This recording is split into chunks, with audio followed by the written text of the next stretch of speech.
Salut à tous et bienvenue dans un nouveau tuto. Aujourd'hui, on va voir un tuto qui me paraît crucial. C'est comment effectivement gagner un max de temps en post-production lorsque vous êtes en train de monter. L'idée en fait à travers ça, c'est de gagner du temps pour avoir plus de temps pour être créatif. Voilà, en général, on est bloqué parce que on va perdre du temps avec des fonctions, avec des choses un petit peu techniques. Et l'idée justement, c'est d'avoir cette organisation pour se sortir de la technique et d'être beaucoup plus libre et créatif et avoir plus de temps justement pour s'occuper de cette partie-là, ce qui est pour moi le plus important quand on crée quelque chose en vidéo. C'est sûr que l'aspect technique c'est très important, mais une fois qu'on a maîtrisé les bases, il faut sortir de là et penser un peu à l'extérieur justement de la boîte et avoir ce temps-là pour créer et être libre et s'amuser également, parce que c'est ça aussi le but du jeu. Quand on crée une vidéo, il faut la faire avec passion, il faut la faire avec envie, que ce soit pour un client ou pour une vidéo personnelle, hein, c'est toujours la même chose. Mais si on a cette envie et ce temps justement, parce qu'on est bien organisé, vous allez voir que quand on va gagner du temps, vous allez voir que vous aurez plus de temps effectivement pour créer. Voilà, c'était une petite parenthèse, je vais vous montrer 5 astuces. Donc c'est des astuces, vous allez voir, qui paraissent simples, mais si on les additionne, c'est des astuces qui vous permettront vraiment de gagner un max de temps. La première astuce pour commencer, sans perdre de temps, c'est l'organisation au niveau de ces fichiers. Donc vous voyez là sur ma gauche, là je suis sur ma séquence et j'ai un certain nombre de dossiers que j'ai créés. Donc pour faire court, simple, efficace, j'avais déjà fait un tuto là-dessus, hein, je vous renverrai là-haut, mais pour faire très court, si par exemple on crée un nouveau projet, voilà, on va le nommer test. Soyez efficace, créez toujours le même type d'arborescence et allez à l'essentiel, c'est-à-dire par exemple, allez créer un dossier rush, allez créer un dossier audio, un dossier avec toutes vos séquences, voilà, un dossier par exemple graphique, si vous avez des images, des graphiques, etc. Voilà, un dossier par exemple SFX, si vous avez du sound design, etc., que vous pourrez mettre d'ailleurs dans l'audio. Voilà, mais en tout cas, ça c'est par exemple une structure de base que vous pouvez copier et reproduire. Soyez tout simplement organisé dans vos dossiers, vous verrez que vous allez gagner énormément de temps à ne pas avoir à rechercher où est-ce que j'ai mis ce fichier là, etc. Donc ça c'est le premier point pour moi qui est le plus important, c'est l'organisation et la structure, l'arborescence. Donc je vous renverrai dans tous les cas dans le tuto que j'avais fait il y a longtemps, mais ça pourra vous être utile.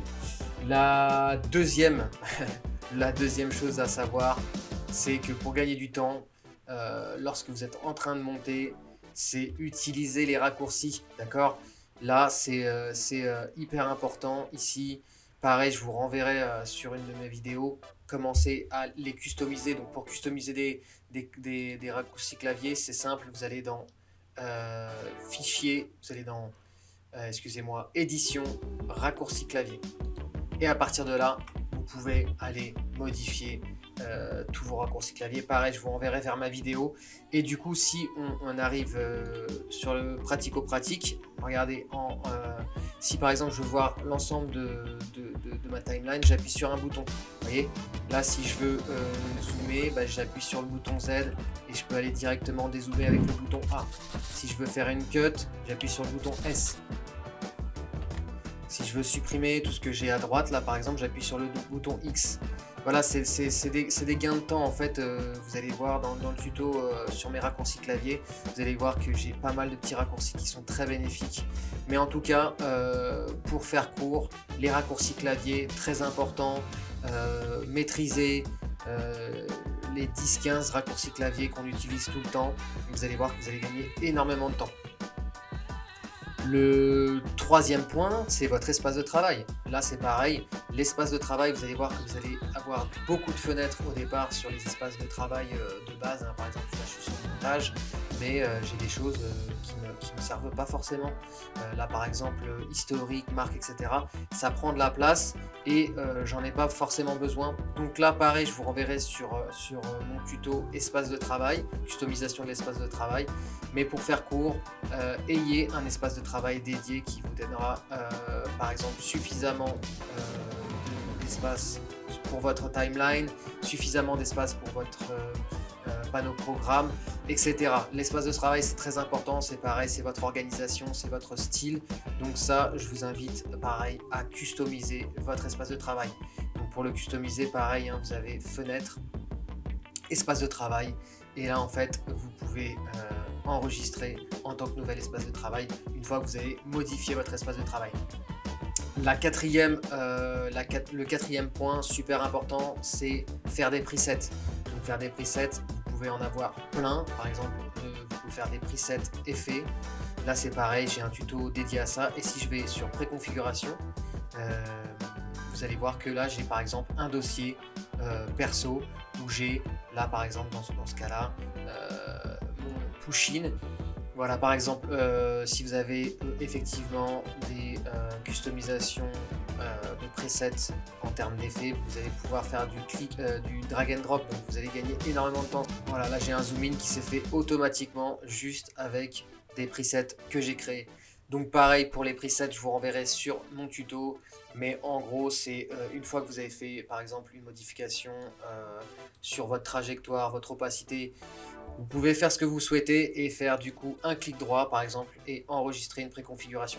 Donc là je vous renverrai sur le tuto. Donc pour les presets, avant d'arriver sur le quatrième point, vous pouvez faire aussi des presets de séquences. Donc par exemple si je fais CTRL N, je peux créer une nouvelle séquence, et si je vais dans personnaliser, je peux aller choisir une préconfiguration, par exemple là un format Instagram, et là vous voyez bien que j'ai fait une préconfiguration de séquence. La même chose avec les exports, etc. Donc ça vous fera gagner énormément de temps.